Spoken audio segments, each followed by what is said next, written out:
Well, here we are. I turned down here at the next block. Thanks, mister. I'll get off there.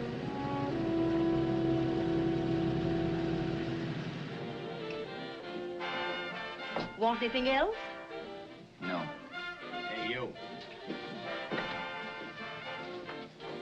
Me? Yeah, you. So where you heading? East. Too bad.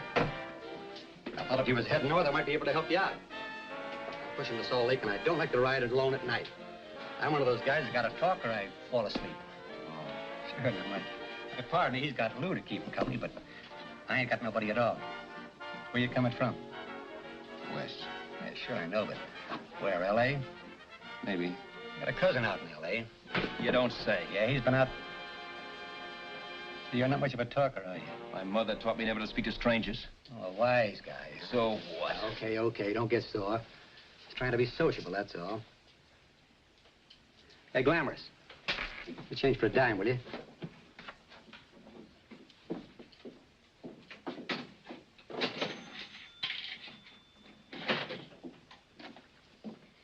Let's have something quieter this time, Joe. My head's splitting. Is that what's wrong with it? Done with your coffee? No. And don't rush me, will you?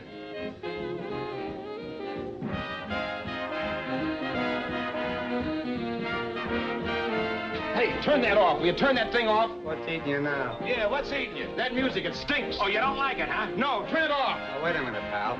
That was my nickel, see? This is a free country, and I play whatever I wanted. Okay.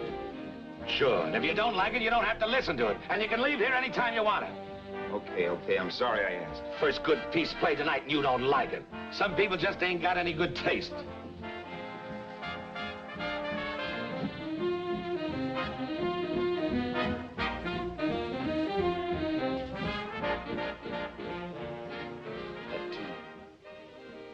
Tune.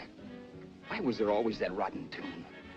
Following me around, beating in my head, never letting up. Did you ever want to forget anything? Did you ever want to cut away a piece of your memory or blot it out?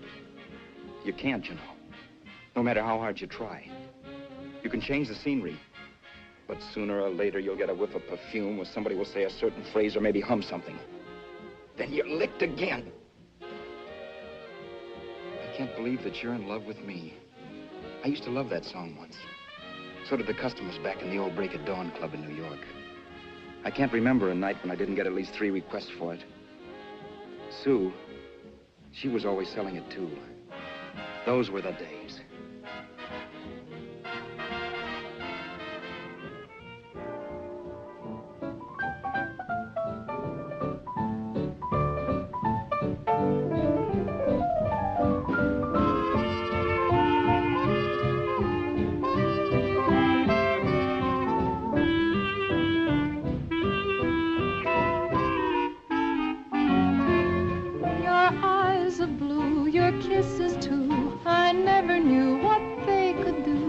I can't believe that you're in love with me. You're telling everyone you know that I'm on your mind each place you go. They can't believe that you're in love with me. I have always placed you far above me. I just can't imagine that you love me. And after all is said and done, to think that I'm the lucky one, I can't believe that you're in love with me.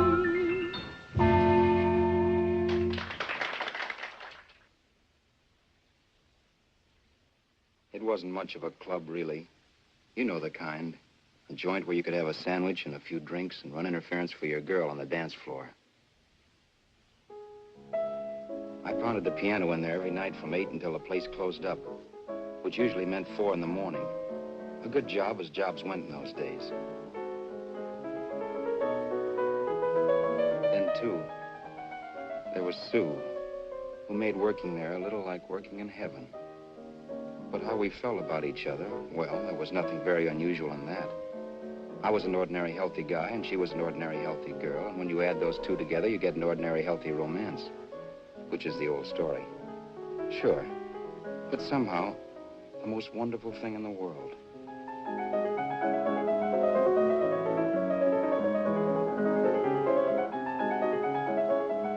All in all, I was a pretty lucky guy.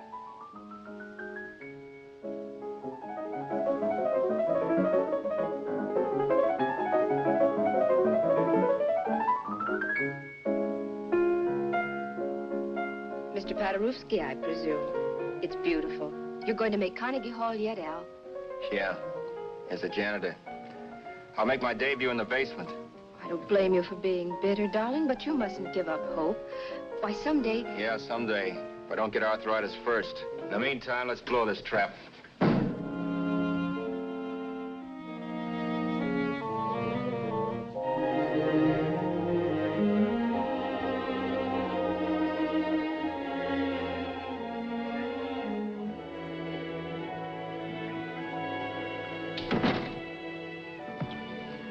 Like to get something to eat, hon? Oh, I don't think so, Al.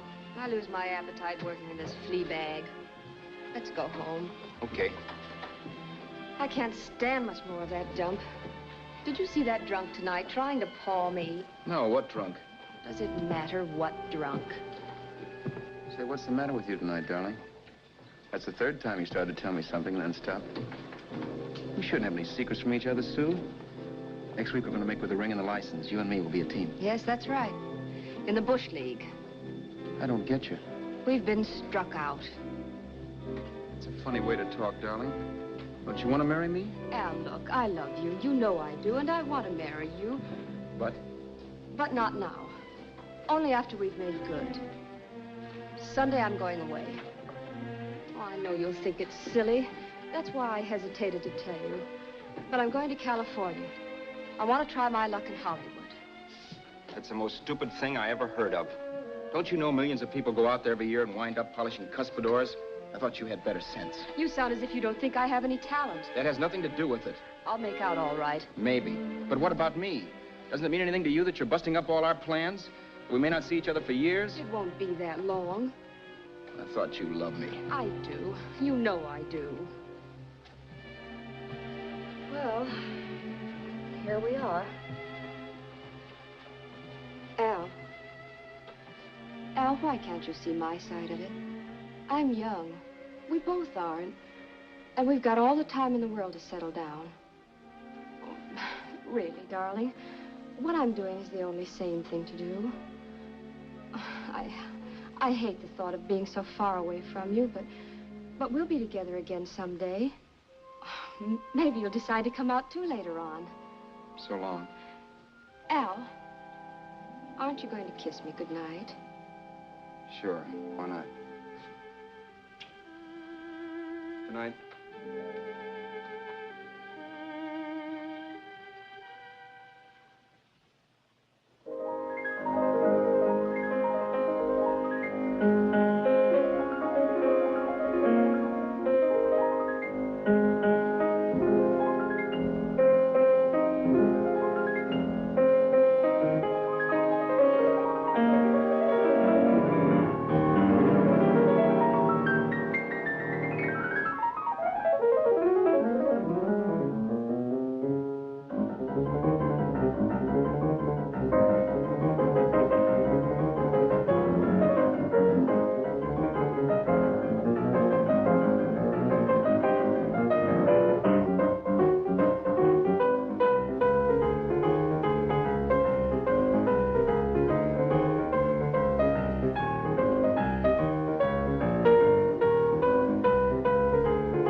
Say, Roberts, you hit the jackpot this time.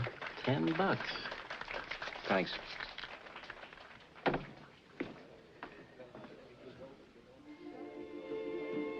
So when this drunk handed me a 10 spot after a request, I couldn't get very excited. What was it, I asked myself? A piece of paper crawling with germs. Couldn't buy anything I wanted. It couldn't... Then I thought of something.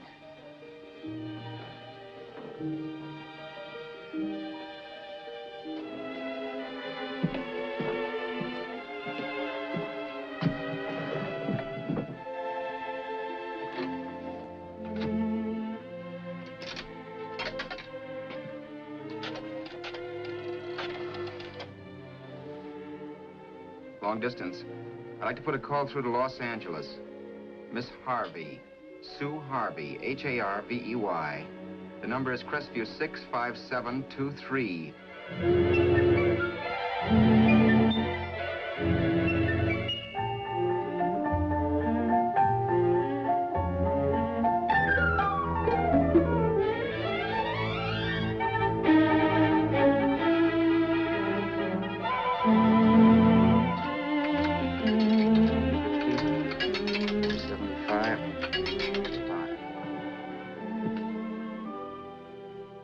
Hello, Sue? This is Al. Oh, baby, it's great to hear from you, too. What's that? You do? Oh, me too, darling. I thought I'd go batty without you. I just had to... Huh? You're working as a hashlinger? Gee, honey, that's tough. Those guys out in Hollywood don't know the real thing when it's right in front of them. You just stick it out, Sue, baby. Keep going around to those casting offices. I'm sure you'll click. Look, I'll tell you what. You stay put out there, I'll come to you. No, don't try to stop me. Just expect me. Train? Who knows? Train, plane, bus, magic carpet. I'll be there if I have to crawl. If I have to travel by pogo stick. And then, let's get married right away, huh? That's the stuff. That's what I've been wanting to hear you say. Well, goodbye for now. I'll be seeing you soon. Yeah. Bye. The only way I could cross country was to thumb rides. For even after hawking everything, I only had enough money to eat. Money. You know what that is. It's the stuff you never have enough of. Little green things with George Washington's picture that men slave for, commit crimes for, die for. It's the stuff that has caused more trouble in the world than anything else we ever invented. Simply because there's too little of it.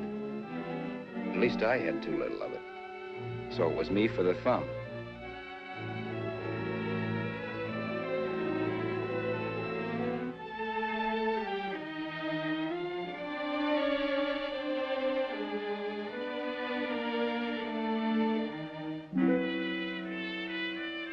Ever done any hitchhiking? It's not much fun, believe me. Oh, yeah, I know all about how it's an education, how you get to meet a lot of people and all that. But me, from now on, I'll take my education in college, or in PS 62, or I'll send $1.98 in stamps for 10 easy lessons.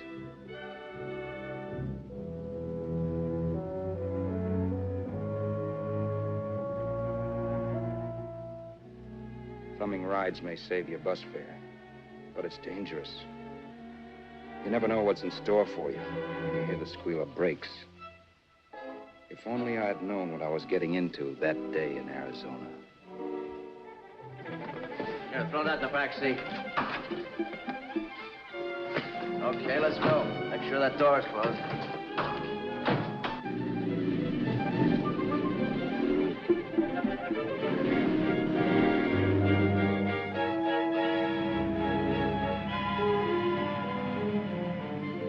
You know, Emily Post ought to write a book of rules for guys thumbing rides. Because as it is now, you never know what's right and what's wrong. We rode along for a little while, neither one of us saying anything. I was glad of that. I never know what to say to strange people driving cars. Then, too, you can never tell if a guy wants to talk. A lot of rides have been cut short because of a big mouth. So I kept my mouth shut until he started opening up. Hand me that little box in the compartment, will you, pal? Hold the wheel, will you?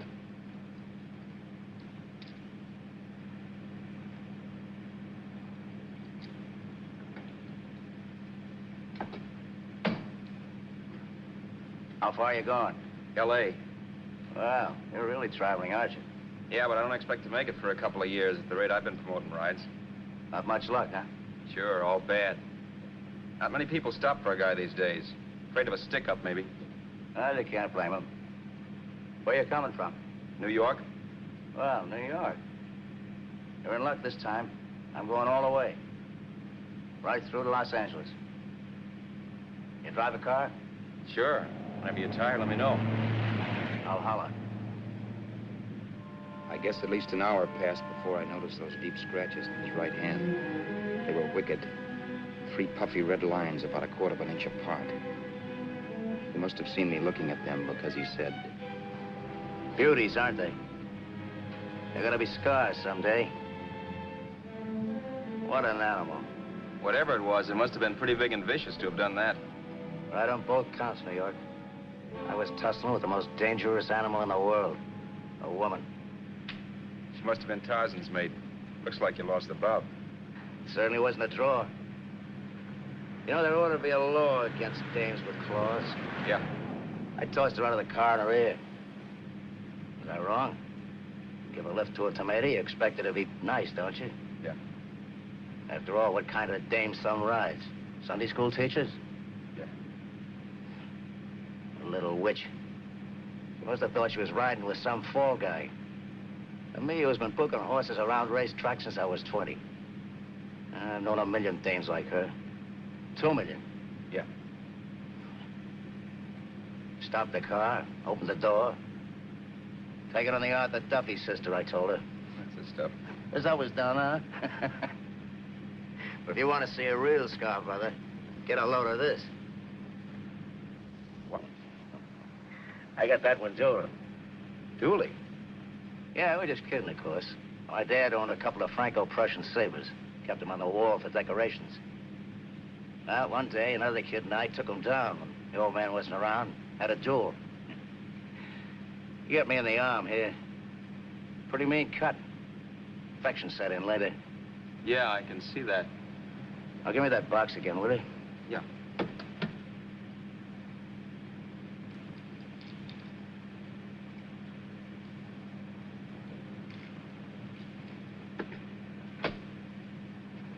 Pain made me lose my head, I guess. Began slashing. Before I knew it, I'd put the other kid's eye out. That was tough. Well, it was just an accident, of course. But you know how kids are. I got scared and decided I was going to run away from home. Old man almost caught me when I was packing my duds. The bloody rag I had wrapped around my wrist hadn't caught his attention. You've seen the bundle for sure. But I beat it when he was phoning for a doctor. That was 15, 16 years ago. I haven't been home since. Pull in there for a bite or something, huh? A bite or something. Brother, was I hungry. I hadn't had anything in my stomach for hours. Yet even with that gnawing in the pit of my belly, I didn't want to be in too big a rush to put on the feed bag. First, I had to make sure this guy knew the score. If I got him down on me, it was goodbye ticket to Hollywood. I'll wait out here for you, mister. If it's the money, don't worry about paying for it. This time it's on me. Well, that's white of you, Mr. Haskell, think nothing of it. You make your first million, maybe you can do the same for me. Come on, New York. I gotta make the West Coast by Wednesday. There's a horse running at Santa Anita named Bicycle. Means to order me if I'm on him. We'll make it all right. He did most of the talking during the half hour we were in the place. I ate. He rambled on about his old man, whom we hadn't heard from since he ran away as a kid. And how he happened to become a bookie. And then all about how he got rooked in Miami. One race, 38 grand. They cleaned out my book. How do you like that? That was tough luck. Yeah, and I'm supposed to be the smart guy. Well, you just wait. I'm going back to Florida next season with all kinds of jack. And you watch those stinkers run for cover. Want anything else? No, thanks. I've had plenty.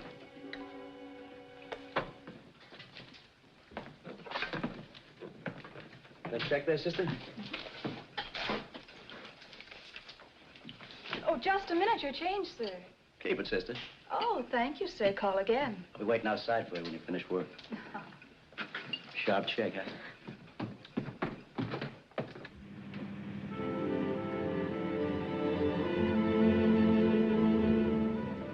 that night while Haskell slept like a log. After a while, I began to get sleepy myself. I was happy, though. Soon I'd be with Sue again. The long trip was practically over, and there'd be no more hoofing it down the concrete. I began to think of the future, which couldn't have been brighter if I'd embroidered it with neon lights. It was nice to think of Sue shooting to the top. It's amazing what a full belly can do to your imagination. Your eyes of blue, your kisses too, I never knew what they could do.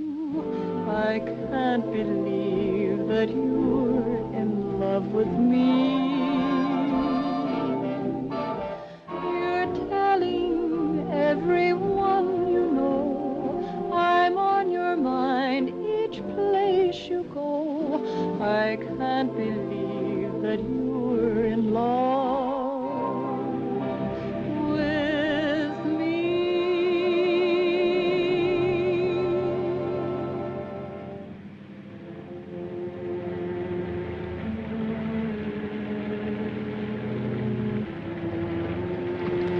Mr. Haskell?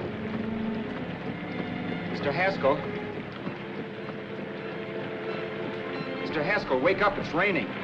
Don't you think we ought to stop and put up the top?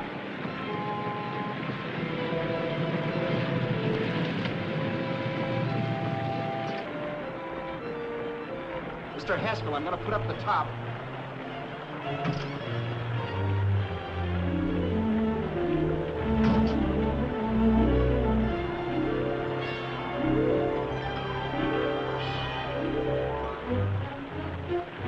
Up until then, I had done things my way. But from then on, something else stepped in and shunted me off to a different destination than the one I had picked for myself. For when I pulled open that door... Mr. Haskell, what's the matter? Are you hurt? Are you hurt, Mr. Haskell? Start your sermon. I'll listen to it. But I know what you're going to hand me even before you open your mouths. You're going to tell me you don't believe my story of how Haskell died and give me that don't make me laugh expression on your smug faces. I saw at once he was dead, and I was in for it. Who would believe he fell out of the car? Why, if Haskell came too, which of course he couldn't, even he would swear I conked him over the head for his dough. Yes, I was in for it. Instinct told me to run, but then I realized it was hopeless. There were lots of people back down the road who could identify me. That gas station guy and the waitress. I would be in a worse spot then, trying to explain why I beat it. The next possibility was to sit tight and tell the truth when the cops came. But that would be crazy. They'd laugh at the truth. I'm not having my head in a noose. So what else was there to do but hide the body and get away in the car? I couldn't leave the car there with him in the gully. That would be like erecting a tombstone.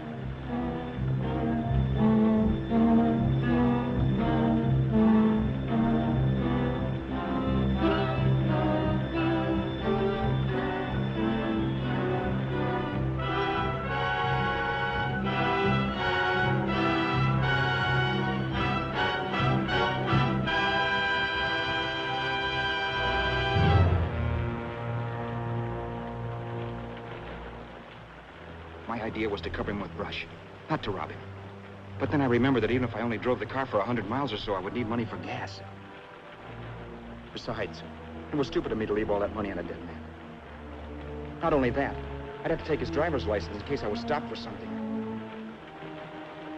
I didn't like to think about it, but by that time I'd done just what the police would say I did, even if I didn't.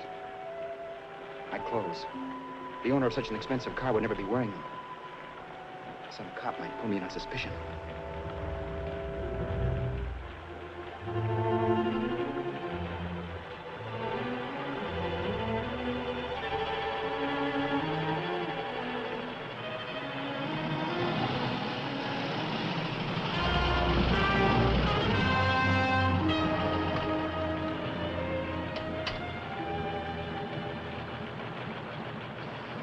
Hey, you, this your car?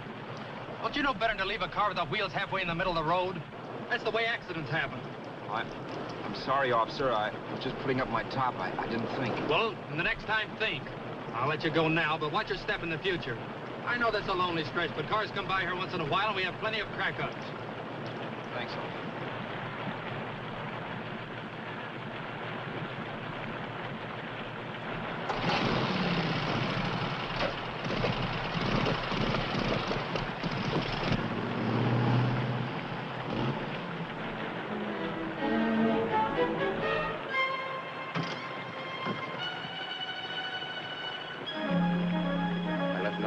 car to give me away as Roberts. If they found a dead man in the gully now, it could be me.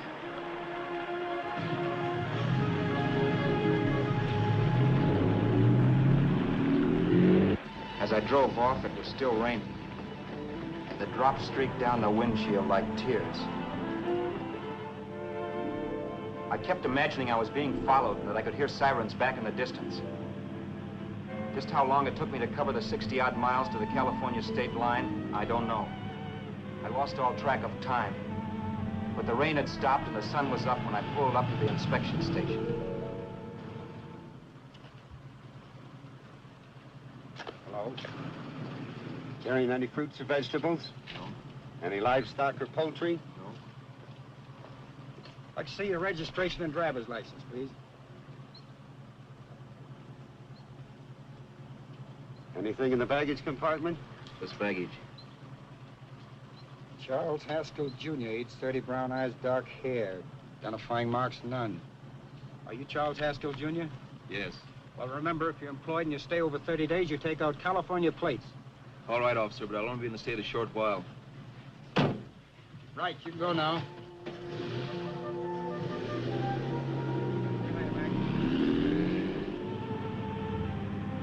I couldn't drive any farther without some sleep. Cops or no cops, I knew I had to hit the hay and hit it hard.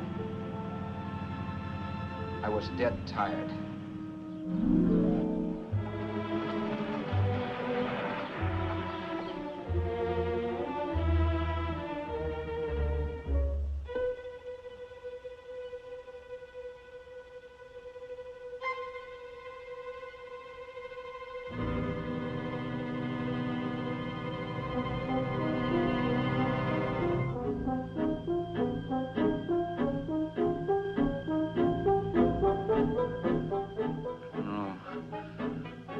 Mr. Haskell. No.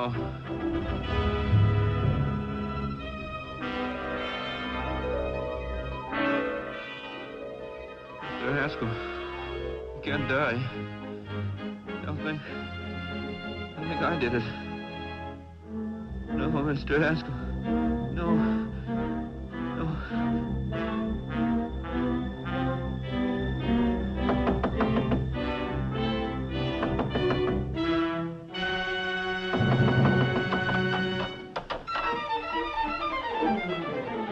Who's there? It's the maid. Can I come in and clean? Later. In a half hour. All right, sir.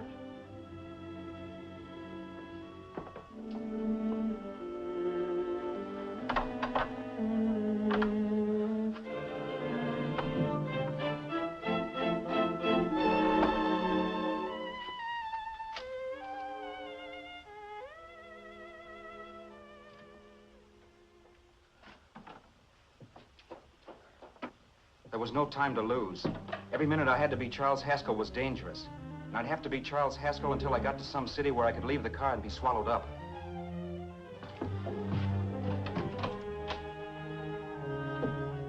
That meant driving the car as far as San Bernardino, maybe even to Los Angeles. In a little town, I might be noticed, but in a city, I should be safe enough. Then, after I ditched the car, I could go on to Sue. But those 5 minutes at the state line made me realize it might be a good idea to find out a little bit about Mr. Haskell. Then, if anybody asked me questions, I could give the right answers. The first thing I found out was that I had $768. This was a lot of jack, but believe me, it was the kind of money I'd rather not have.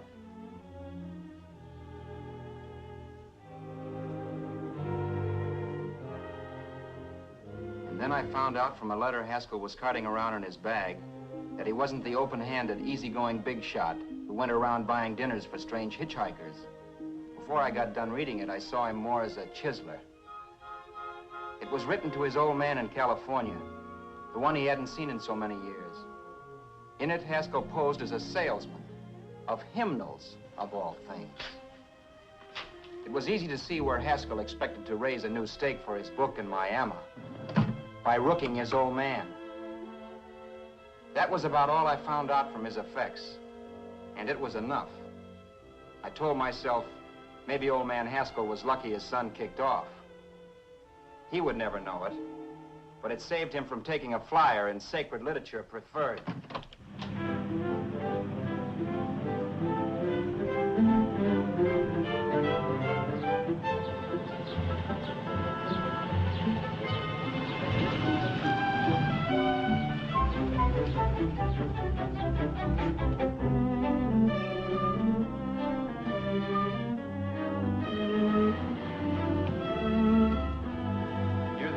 At Desert Center, I pulled up for water. There was a woman. Hey, you! Come on if you want to ride.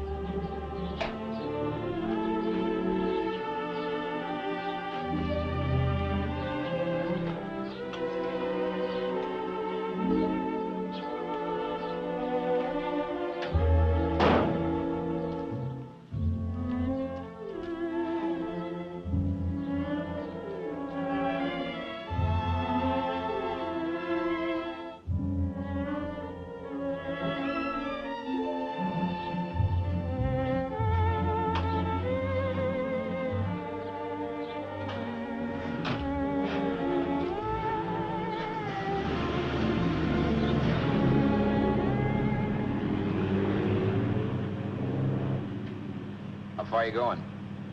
How far are you going? That took me by surprise, and I turned my head to look her over. She was facing straight ahead, so I couldn't see her eyes. But she was young, not more than 24. Man, she looked as if she'd just been thrown off the crummiest freight train in the world. Yet, in spite of this, I got the impression of beauty. Not the beauty of a movie actress, mind you, or the beauty you dream about when you're with your wife, but a natural beauty. A beauty that's almost homely because it's so real. Then suddenly she turned to face me. How far did you say you were going? Los Angeles? L.A.? L.A.'s good enough for me, mister. That's what I was afraid of. What'd you say? Oh, nothing, just thinking out loud. People get in trouble for doing that. What's your name? You can call me Vera if you like. You live in Los Angeles? No. Where are you coming from? Oh, back there. Needles? No. Oh, sure, Phoenix. You look just like a Phoenix girl. Are the girls in Phoenix that bad? The girl must have been pretty tired, because she fell asleep not 20 minutes after she stepped into the car. She lay sprawled out with her head resting against the far door, like Haskell. I didn't like that part of it much, but I didn't wake her up. It wasn't that this girl still worried me.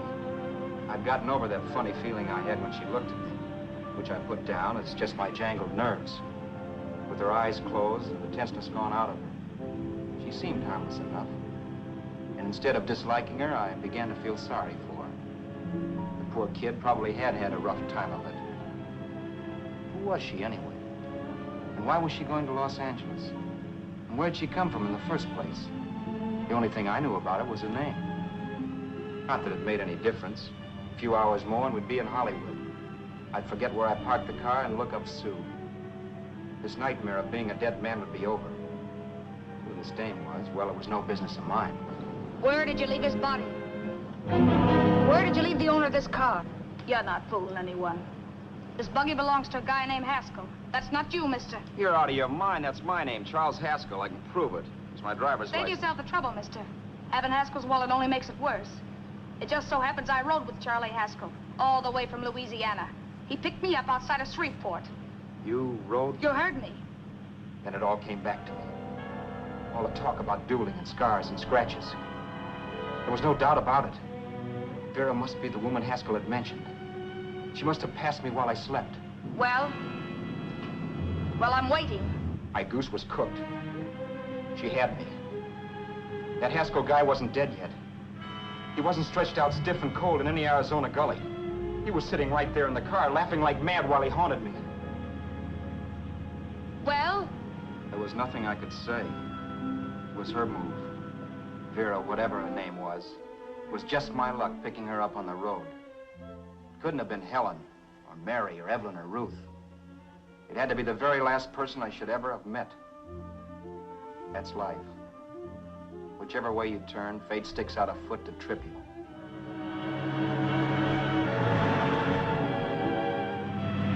I told her everything, but she didn't believe my story. I should have saved my breath. That's the greatest cock and bull story I ever heard. So he fell out of his car. Say, who do you think you're talking to, a hick? Listen, mister, I've been around, and I know a wrong guy when I see one. What'd you do, kiss him with a wrench? Now, wait a minute. What I told you was true. You see, that's why I had to do it. You think I killed him. Well, the cops would have thought so, too. Yeah, well, maybe they still think so. What makes you so sure I'll shut up about this? Vera, I'm innocent. Give me a break, will you? It won't do me any good having you pinched. The cops are no friends of mine. Now, if there was a reward, but there isn't. Thanks. Don't thank me yet. I'm not through with you by a long shot. Let's see that roll.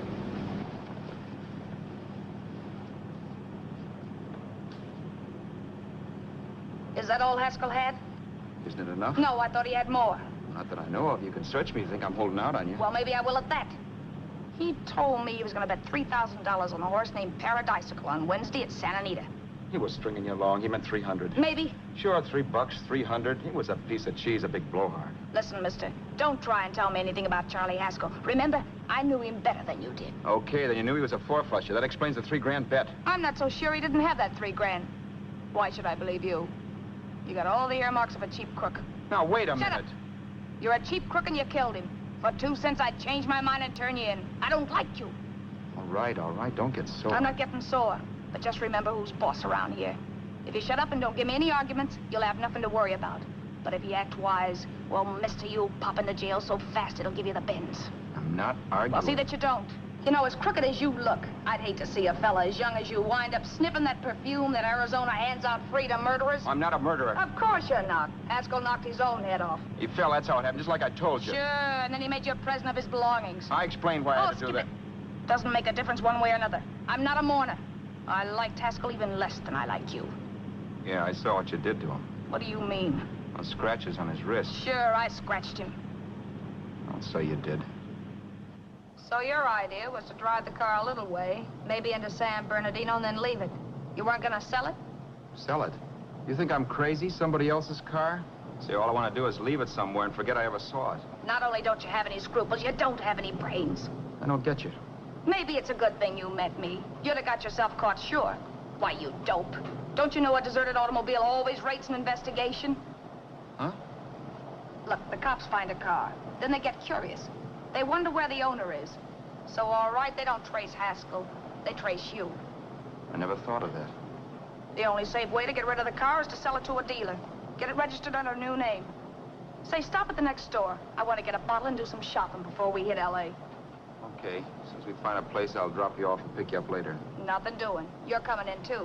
From now on, you and I are like the Siamese twins. Have it your way, but I don't get the point. The point is, I don't want you to get lost. I'm not going to beat it if that's what you're afraid of. I'll say you're not. Well, I'm going to see that you sell this car so you don't get caught. Thanks. Of course, your interest wouldn't be financial, would it? You would want a small percentage of the profits. Well, now that you insist, how can I refuse? 100% will do. Fine. I'm relieved. I thought for a moment you were going to take it all. I don't want to be a hog. A few hours later, we were in Hollywood.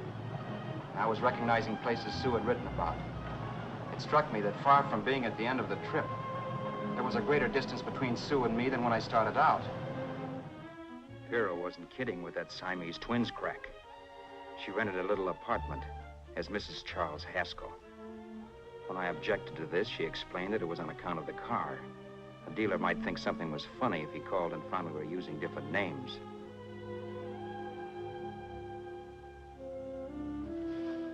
Home, sweet home. Yeah. Not bad either.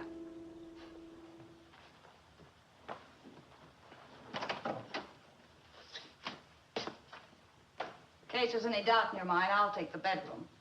Yeah. Sure is stuffy in here.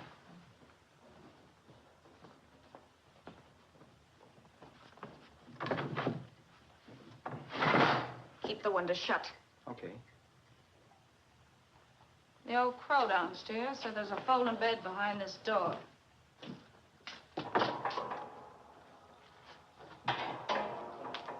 You know how to work it? I invented it. Some joint. One can't have everything.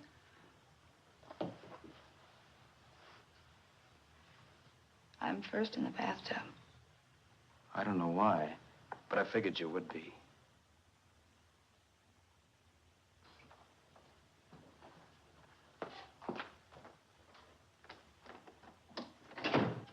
Boy, oh boy.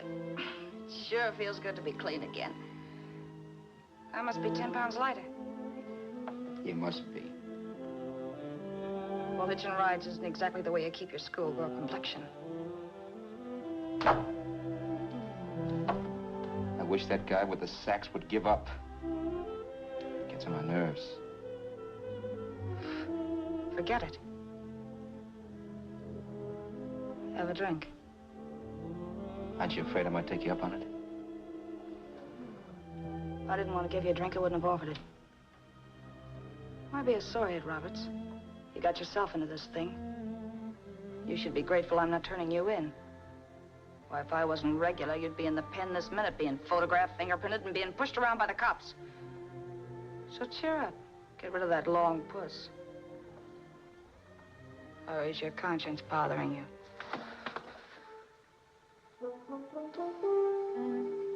No. It isn't. Swell. That's the spirit. He's dead and no mooning around will bring him back.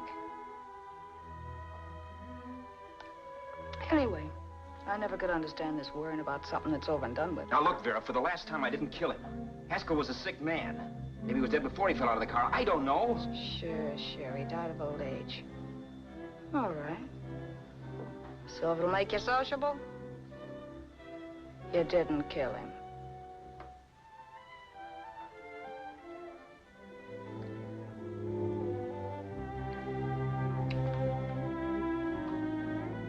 Thanks.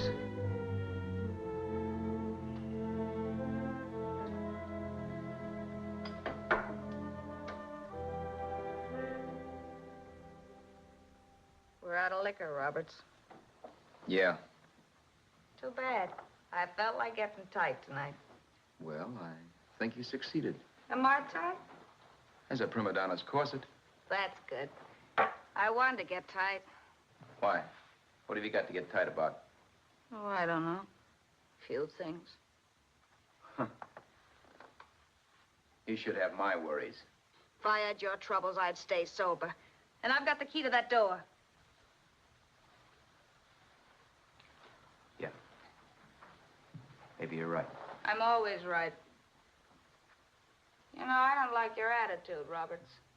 Well, there's a lot of things I don't like. Sure. But life's like a ball game. You gotta take a swing at whatever comes along before you wake up and find it's the 9th inning. I bet you read that somewhere. That's the trouble with you, Roberts. All you do is bellyache. But taking it easy and, well, trying to make the best of things. But maybe that's what's wrong with the whole world. Get the professor. People knock themselves out trying to buck fate. Now, take you, for instance. You're lucky to be alive. Why, suppose Haskell had pulled open your door. You'd be playing a harp now. Think of that. You think of it. I'm tired of thinking. There's plenty of people dying this minute. I would give anything to trade places with you. I know what I'm talking about. I'm not so sure. At least they know they're done for. They don't have to sweat blood wondering if they are. Your philosophy stinks, pal. We all know we're gonna kick off someday. It's only a question of when. But what's got us on this subject anyway? We'll be discussing politics next. Yeah. Where'd you hide the butts? On the table, sucker.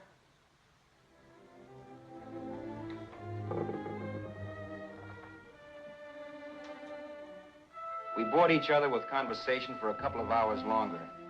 Every 5 minutes, one of us was wishing we had another bottle or a radio or something to read. Then finally, we ran out of chatter. I know it's only 11 o'clock, but I want to get up early and make the rounds of the used car lots. No hurry about that. We've got all the time in the world. Maybe you have, but if you think I want to stay cooped up in this place any longer than I have to, you're batty. It's not a bad place. Pay plenty for diggings like this in New York. I wouldn't like it if it was the Ritz.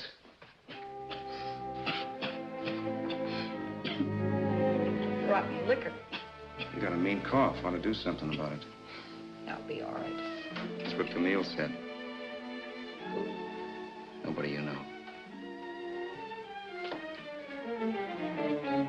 Wasn't that the dame that died of consumption? Yeah.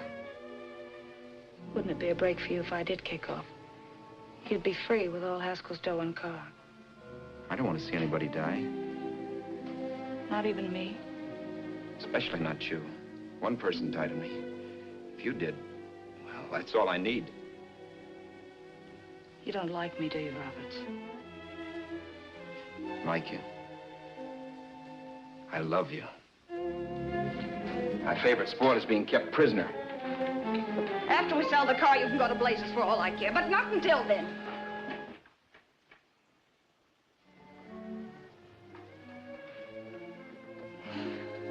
I'm going to bed.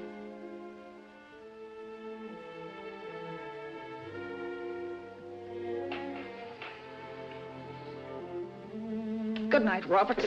Don't try and sneak away during the night. All the doors are locked. Anyway, if I find you gone in the morning, I'll notify the police. They'll pick you up. Don't worry, I know when I'm in a spot. Well, good night. I hope that portable rack isn't too uncomfortable for you. Don't lose any sleep over it, will you, Vera?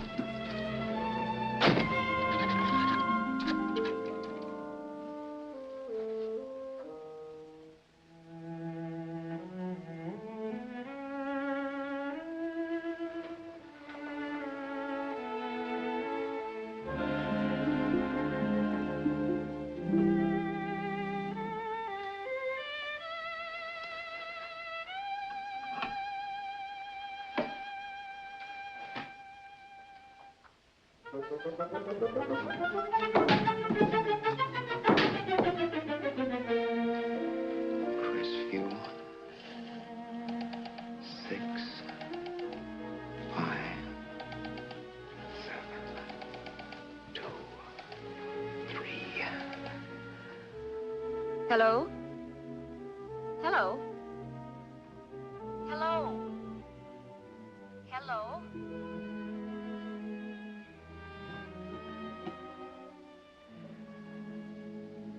No.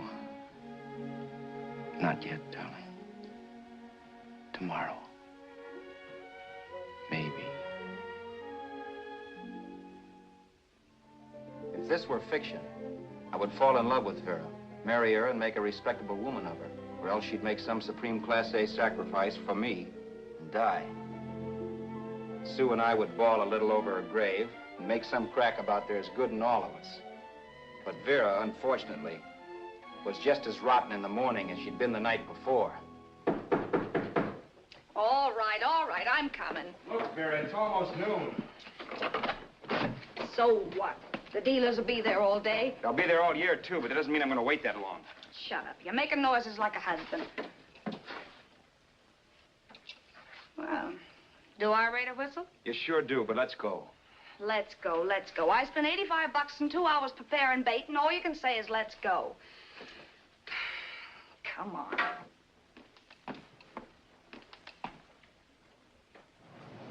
We passed a few used car lots last night down this way. What do you think we can get for this heap? I don't know. Plenty. You just let me handle everything. Think we can get $2,000? I don't know, but don't worry. I'll squeeze as much out of this guy as I can. If I let it go cheap without a fight, he might think we've stolen the car. And listen, don't make any slips and call me Roberts. That'll cook us. I don't need you to tell me that. You better just sit by and keep your mouth closed. Remember, we're both in the soup if anything happens. Forget it and drive. You're my wife, Vera Haskell. Look, after the deal's closed, let's go back to that place on Hollywood Boulevard where I saw the fur jacket. I want to buy it. After the deal's closed, I'm saying goodbye to you. That's right, I forgot. I guess I'm getting kind of used to you. Well, that's a habit you can start breaking. Let's try this place in the middle of the block.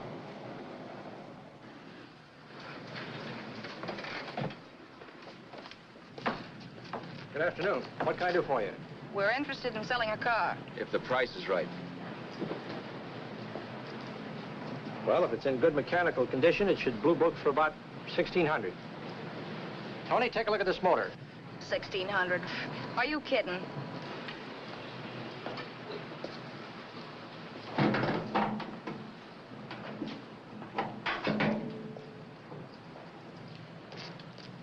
Well, maybe $1,850. Before I let it go for $1,850, I'll wreck it and collect the insurance first.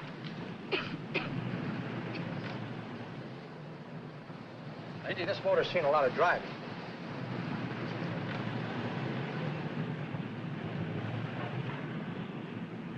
Well, the mechanic inspected the car. We haggled. At last, when we were all worn out, we hit a compromise. His price. Okay, it's a deal. All right, come in. We'll sign the papers. I have the ownership papers right here with me. Look, Vera, in the meantime, will you clean out the dash compartment? There may be some stuff in it. All right, darling. 1,850 bucks. That dirty crook.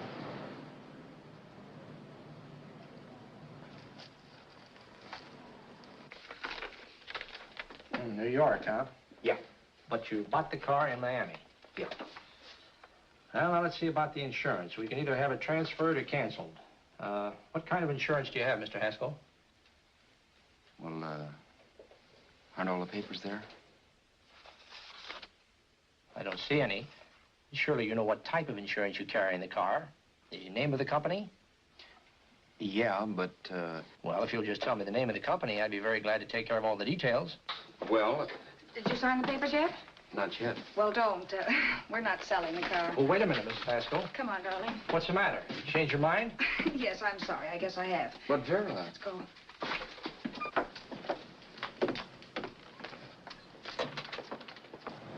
You got me out of a tight spot, Vera. But I still don't understand all this. You will in a minute. I almost threw away a gold mine. 1850 isn't to be sneezed at.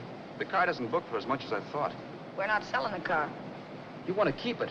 Now, wait a minute, Vera. You said yourself I wouldn't be safe until the car was in someone else's name. I'd like to be free of this mess when I go. That's just it, Roberts. You're not going. There's a drive-in at the next corner. Pull in there and we'll get a bite to eat. And I'll explain. What is this, another one of your brilliant ideas?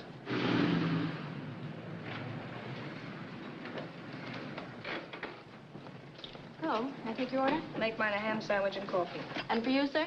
Oh, I don't care. The same. Thank you.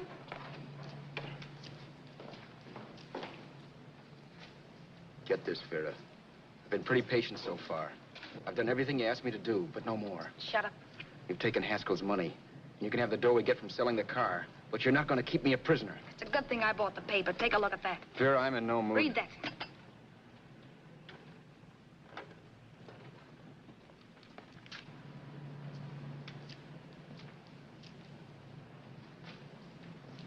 No. Yes. No, I won't do it. Yes, you will. You think I'm crazy? It's impossible, I tell you. Excuse me.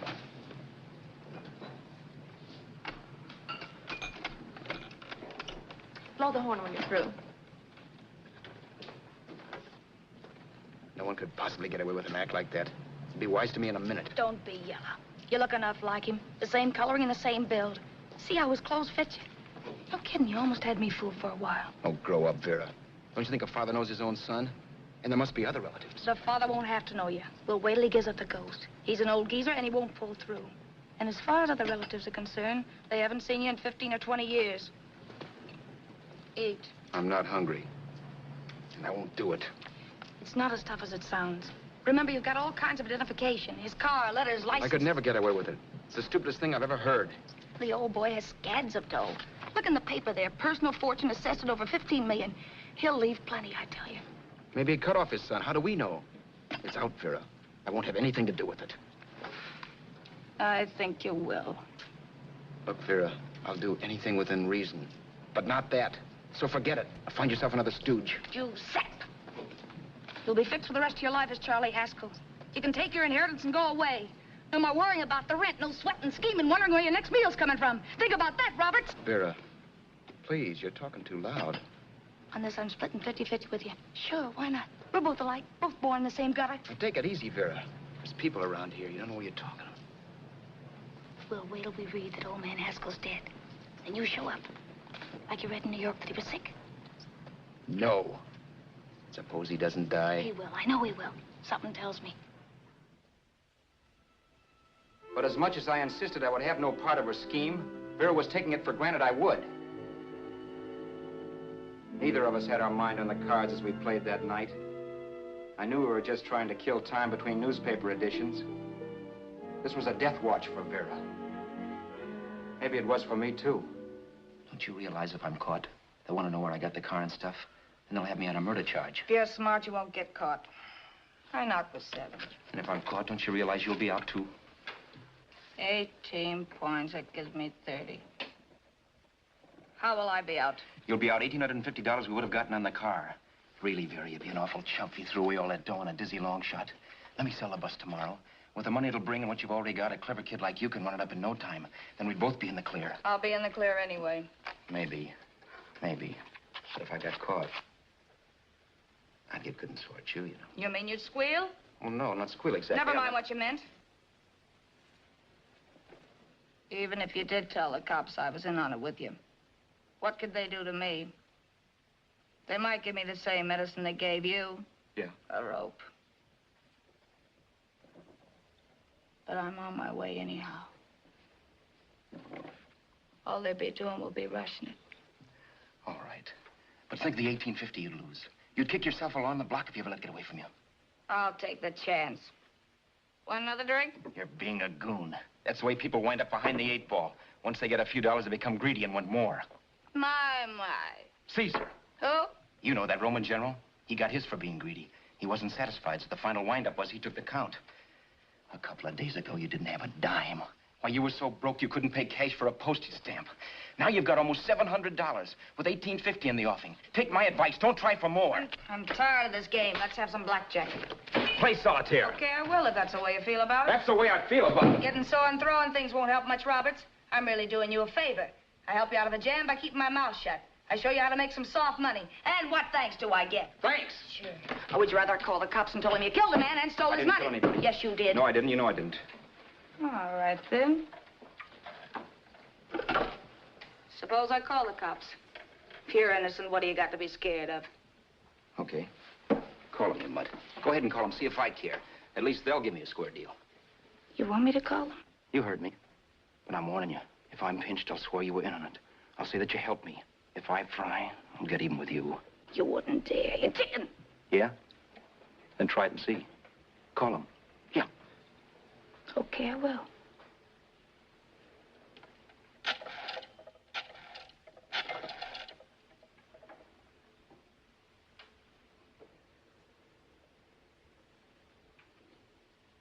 Information? I want the number at the Hollywood police station. Okay, I got it. Thanks. Wait a minute, Vera. You wouldn't do that. Wouldn't I? Give me that and I'll show you if I would. Take it easy now. Let's talk this over. This was early in the evening, and the conversation, while hectic, was at least pitched low. But as the minutes passed, and more obstacles to her plan popped into my head, the air got blue. Each word coming from our lips cracked like a whip. I reminded her that as Charles Haskell, I didn't even know my mother's name, where I'd gone to school, the name of my best friend, whether I had an Aunt Emma or not, my religion, and if I'd ever owned a dog. I didn't even know what my middle initial stood for. I also pointed out that the real Haskell had a scar on his forearm. His people never saw that scar. He told me he ran away right after putting out the kid's eye. Yeah, but his father knew he was cut. It'd have to be some kind of a mark. So what? The old man's dead, or will be. I hope by tomorrow morning's papers. Anyway, you could cut yourself a little, couldn't you? Boy, for that kind of dough, I'd let you cut my leg off. You're drunk and you're crazy mad, Vera. Turn me in if you want to, but I won't get mixed up in this. Besides, how do we know? Haskell was such a phony. Maybe he wasn't the man's son at all. Maybe he just dreamed it up. Well, dream it or not, you won't be dreaming when the law taps you on the shoulder. There's a cute little gas chamber waiting for you, Roberts. And I hear extradition to Arizona's a cinch. Where's that phone? Vera! Leave me alone. Vera! Here. I want a phone. Call police. I hate you, yellow stinker. You leave me alone. I'll let you alone when you promise to leave the phone where it is. You're drunk. You don't know what you're doing. You're hurting me. Will you promise? All right.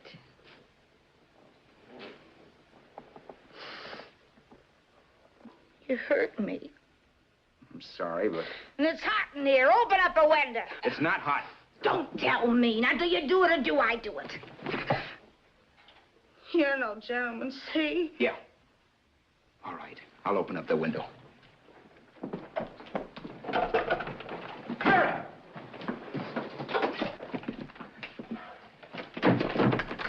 Vera, open the door. Please open the door. Vera, open the door. Don't use the phone. Listen to me. I don't like you, Roberts. You're no gentleman, see? You hurt my hand, and I'm going to get even with you. If you don't open the door, I'm going to kick it down, Vera. Vera, don't call the cops. Listen to me. I'll do anything you say. Vera, let me in. I'll break the phone.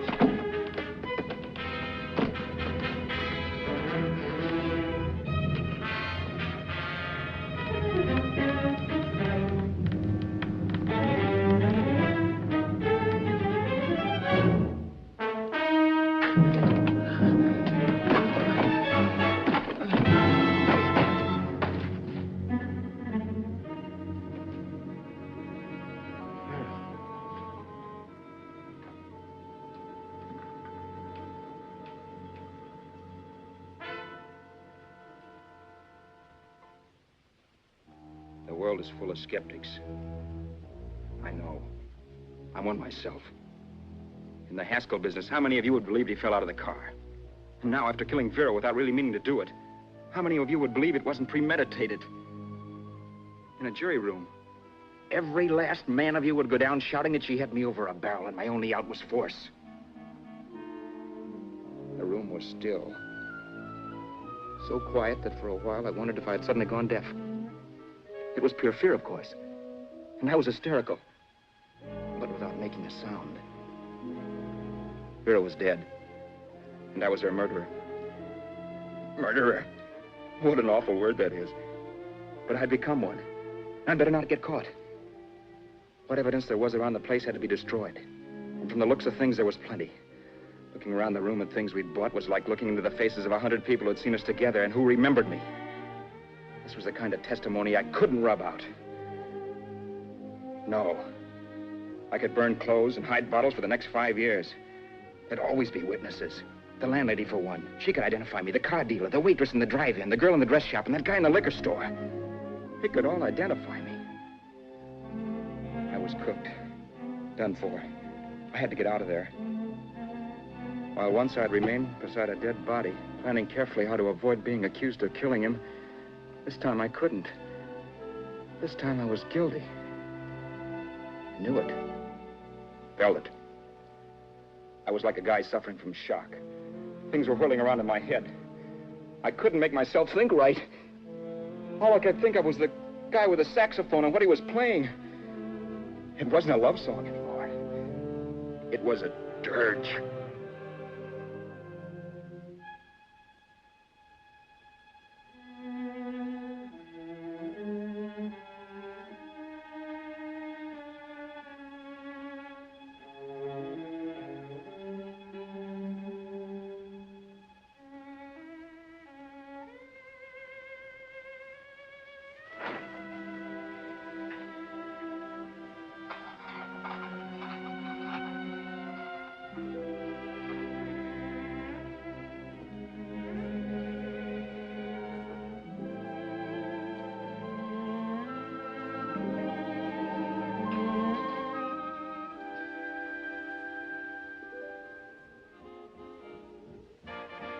My problems weren't solved. I had to stay away from New York for all time. Because Al Roberts was listed as dead and had to stay dead. And I could never go back to Hollywood. Someone might recognize me as Haskell. Then, too, there was Sue. I could never go to her with a thing like this hanging over my head. All I could do was pray she'd be happy.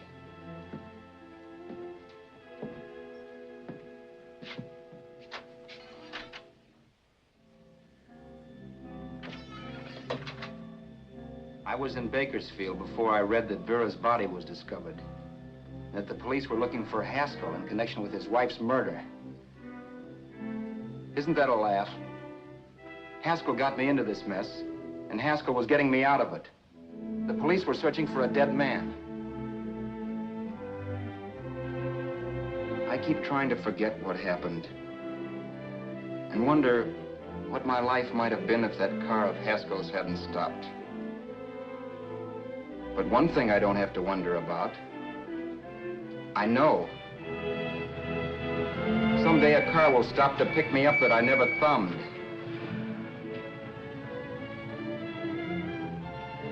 Yes. Fate, or some mysterious force, can put the finger on you or me for no good reason at all.